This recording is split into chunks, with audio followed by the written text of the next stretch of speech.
6 unsettling true crime cases. Number 1. The Unicorn Killer.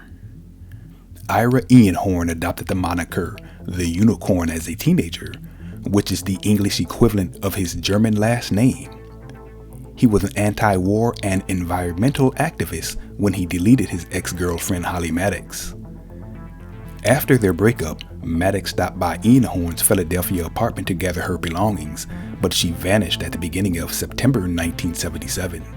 When police questioned Maddox's ex-boyfriend about her whereabouts a few weeks after her death, he replied that she had vanished while heading to the local co-op. When neighbors started complaining about a rancid smell 18 months later, police discovered Maddox's body inside Einhorn's closet, stuffed inside a trunk. Einhorn fled to Europe a few days before he was scheduled to go to trial. Since Einhorn was already charged, the trial, conviction, and sentencing could take place virtually. In spite of this, Einhorn spent 23 years living in France and even got married while deftly avoiding extradition. In 2002, the United States government succeeded in repatriating him to the United States and retrialing him. Einhorn is currently incarcerated for life without the chance of release. Number 2. Issei Sagawa. After he signed himself out of a Japanese mental institution in 1986, this cannibal rose to fame locally. Issei Sagawa was born into a wealthy family and had shown signs of cannibalism and even bestiality at a young age. He broke into a woman's home at the age of 23 and severed a portion of her flesh in an attempt to make it his first attempt at eating human flesh. He was apprehended and charged with attempted intimate assault. He would later relocate to France to complete his doctorate in literature. At that point, Sagawa would murder and consume his classmate, Renee Hartevelt, at the age of 32. He acknowledged enticing the Dutch woman, 25, to his apartment while pretending to be working on a poem. He claimed he picked her because he felt she possessed two qualities he did not: beauty and health. Over the next 2 days, he consumed different parts of her body after shooting her in the neck. He was then apprehended while attempting to dispose of her body, along with 2 suitcases containing her severed body parts, into the lake of the Bois de Boulogne. Sagawa was taken into police custody for 2 years before a French court declared him legally insane and mandated that he be kept in a mental health facility indefinitely. He was able to sign himself out of care after being deported to Japan because Japanese psychologists had deemed him to be sane. Number 3. The Granny Killer. John Wayne Glover, an Australian serial killer of English descent, was well known for interceding for elderly women, such as the widow of artist Will Ashton.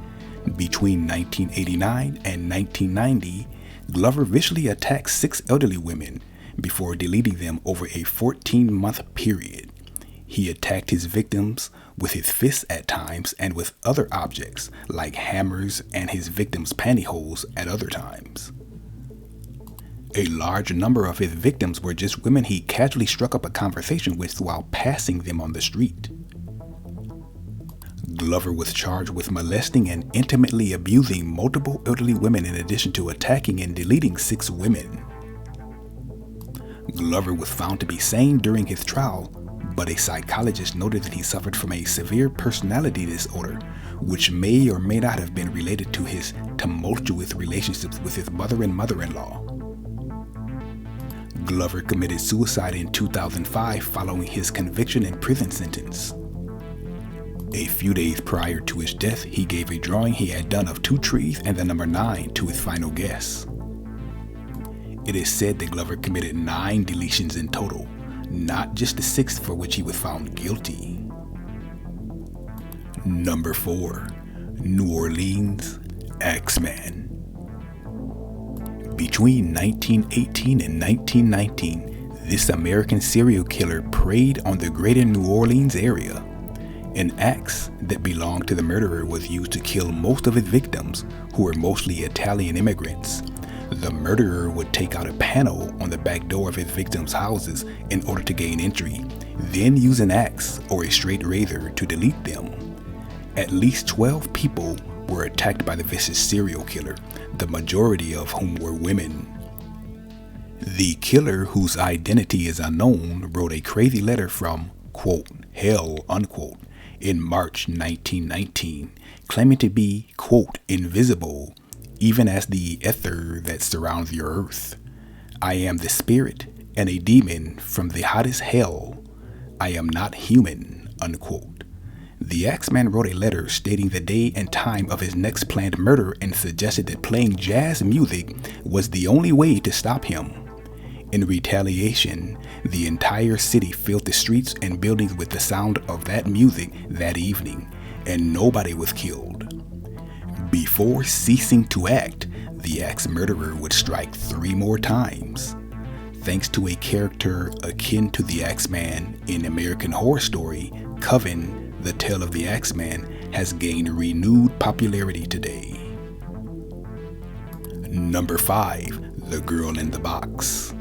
Colleen Stan, 20, was hitchhiking to a friend's birthday in Northern California when she was picked up by her soon-to-be captor, Cameron Hooker, and his wife Janice.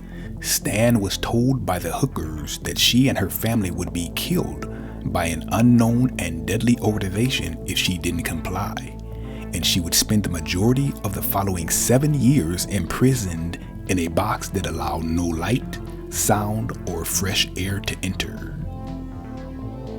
Though no penetration took place at first, Janice was to become Cameron's intimacy slave under an arrangement between the two of them, and later through a contract signed under duress by Stan. Stan was tortured and endured intimacy assault with various objects after being released from her box, where she had spent up to 23 hours a day eating cold food scraps and using a bedpan. A few years into his imprisonment, a brainwashed Stan was given permission to see her family once and was even given a job. However, the whole horrifying situation came to an end when Cameron declared that he wanted Stan to be his second wife. Eventually, Janice turned in her husband and was granted immunity in exchange for her full cooperation, while Stan boarded a bus and fled to her family. Number 6. The Eyeball Killer. In addition to killing at least one woman, this Texas killer and diagnosed psychopath is also suspected of killing 2 other women. Charles Albright was raised by his incredibly protective adoptive parents after being taken from an orphanage. His mother, a teacher, helped him learn so much faster that he was able to enroll in college when he was just a teenager. Even though he was exceptionally intelligent, he was also well known for engaging in illegal activity. At the age of 13, he was arrested for aggravated assault. That childhood interest, however, was where his murderous origins lay. Albright used a shotgun he had received as a child to murder small game. With his mother's assistance, he would then stuff them to satisfy his fascination with taxidermy. He would then be arrested for theft, molestation, and eventually the murder of a prostitute after dropping out of pre-med programs at North Texas University and Arkansas State Teachers College. However, authorities suspected him of at least 3 additional killings. The bodies of his victims were dumped in a city street, either fully or almost entirely nude. Their eyes had been surgically removed after they had been shot in the head. This has been a Third Reuben production.